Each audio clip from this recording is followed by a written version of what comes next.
Hello guys and welcome to my YouTube channel. I'm user Teresa and you're highly welcome. It's been 24 hours since Manchester United took to the pitch at Wembley for a semi-finals match against Coventry City, and I'm still embarrassed by that performance. I was supposed to film a 5 things to learn from that match, but I don't think there is anything new under the sun for this 2023-2024 season that we've learned from that game for Manchester United. It's just a summary of how our season has been, how poor it has been, how abysmal we have been. I'm sad we qualified, and that's just the painful truth.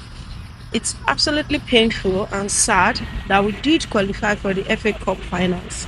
Coventry was the better team and Coventry should have qualified. How did we lose a 3-goal lead at 70 minutes? How?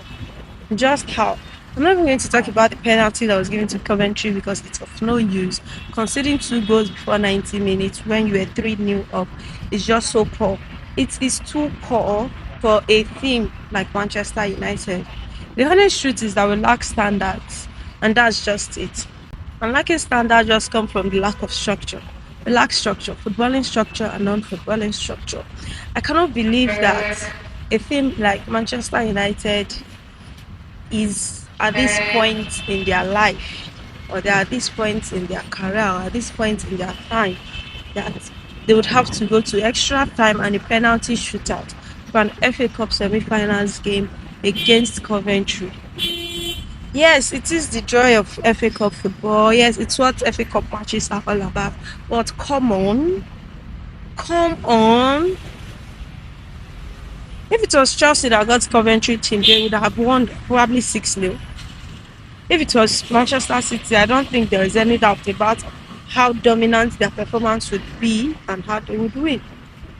So at the end of the day, I think it's just shameful that we've gotten to this point.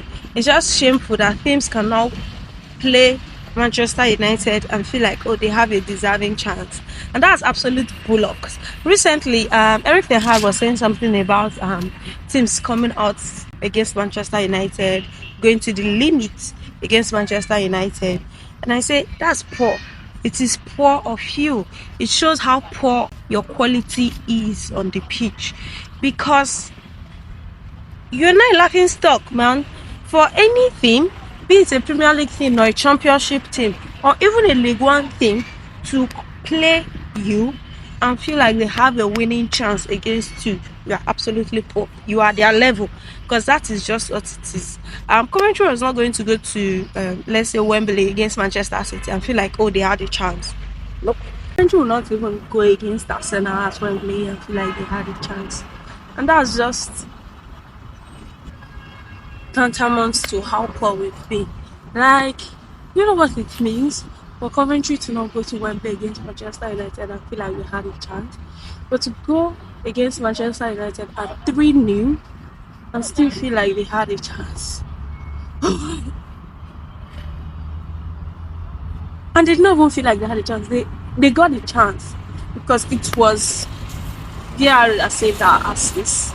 It was basically VR that saved our assets for their winning goal to be cut off based on offside. So, man, I'm disappointed, I'm disgusted, I'm embarrassed.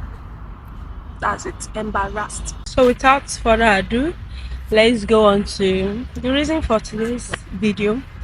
5 things to learn from that awful display between Manchester United and Coventry. Actually, 5 things to learn from the awful display from Manchester United against Coventry at the FA Cup semi-finals yesterday. Number 1, without a doubt, we are spineless, and that's just it. I don't think this needs further explanations to how spineless we are, and that game was just a reminder that we lack the spine to compete for anything.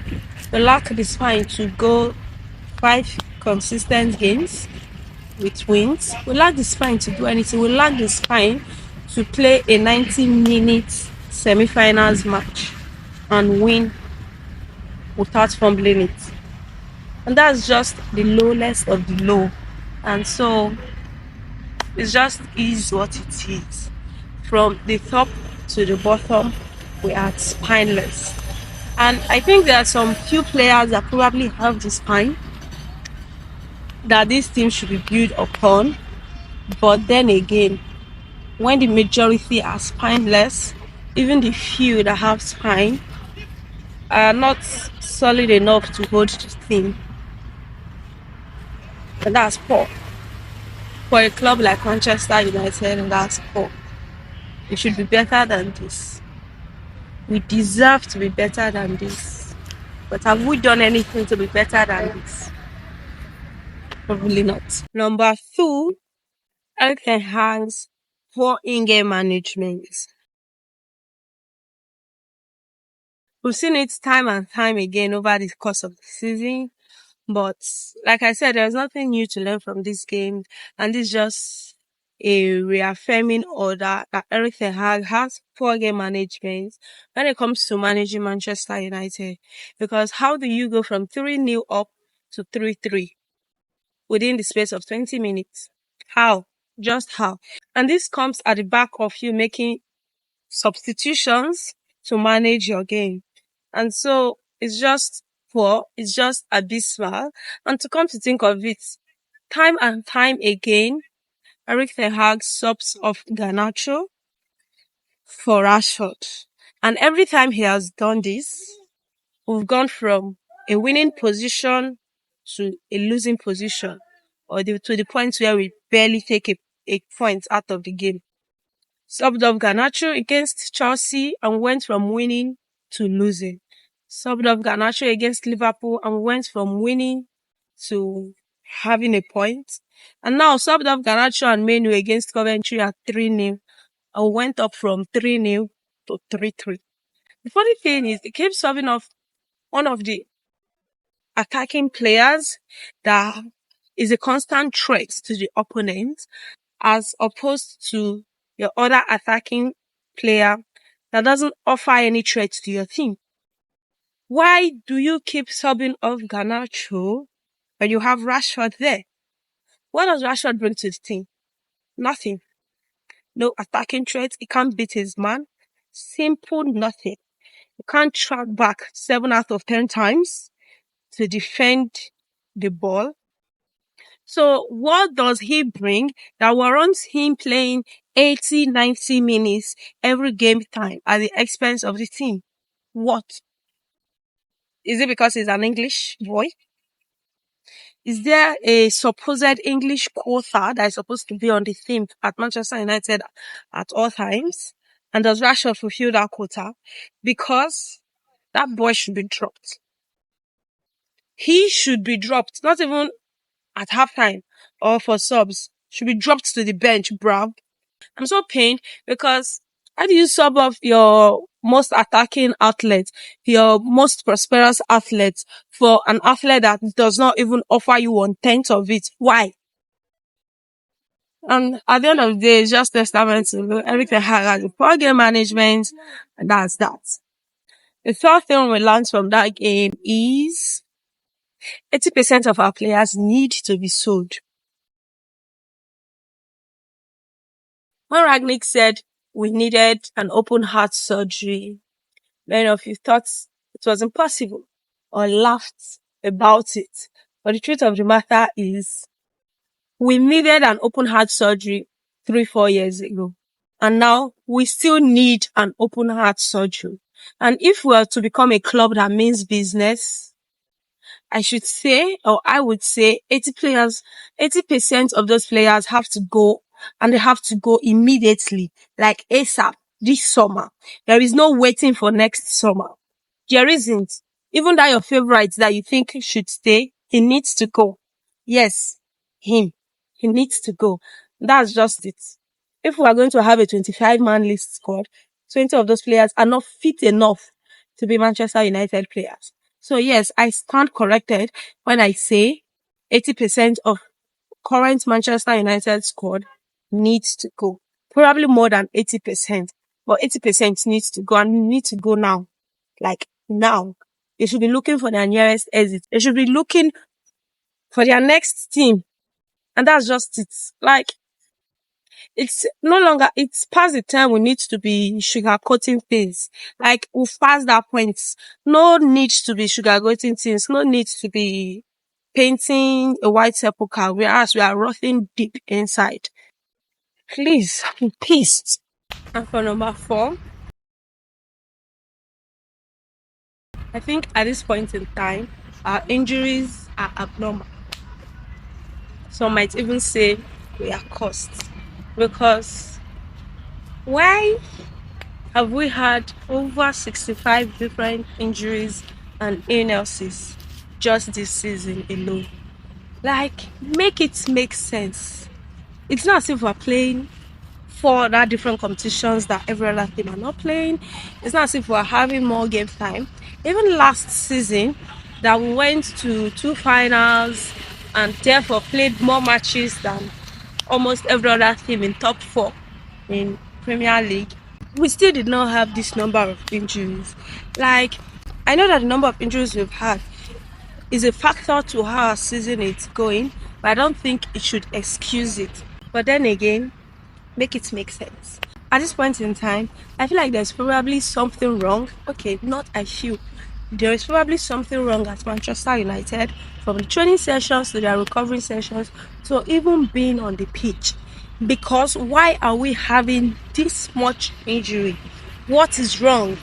What is wrong? What is literally wrong? United needs to hire a private investigator, a data analyst, a sports analyst, a performance analyst, and whatnot. They need to hire a team to look into this, because if this should repeat itself next season, it would be in much bigger soup. Yeah. But then again, it's a factor, but it does not excuse our poor season. And last but not least, this is going to be a controversial opinion, but Erik ten Hag should have been sacked in December. Yes, I said it. Erik ten Hag should have been sacked in December after we failed to qualify from UCL. Not even failing to qualify from the UCL, but finishing last in a UCL group should not be accepted at a club like Manchester United. If we want to mean business, if we want to return the standards, finishing last in a UCL group is a no-brainer sackable offense, and Erik ten Hag should have been gone. Truth be told, the rottenness, decay, and decadence of this Manchester United team is beyond the manager's fault. But at this point in time, it's not as if anything got better. They're not having a better season for it. So why should he not have been given the sack in December? We all know that there is some sort of player power going on here.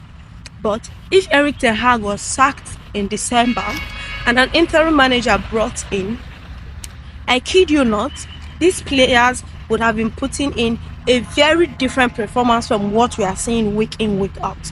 They would have upped their game and stepped up their asses, especially those below par players. You know them, right? Those ones that are started week in, week out, but have nothing to offer to this team. They would have put in their feet down and get the game going. And obviously that would have increased the overall value of our team. We might not have been in top 3, but probably would have been in top 4, probably top 5. And definitely that is better than where we currently sit, because there is every possibility that 10th place Chelsea that we've been laughing all season is probably going to finish higher than us. Yes, you heard that right.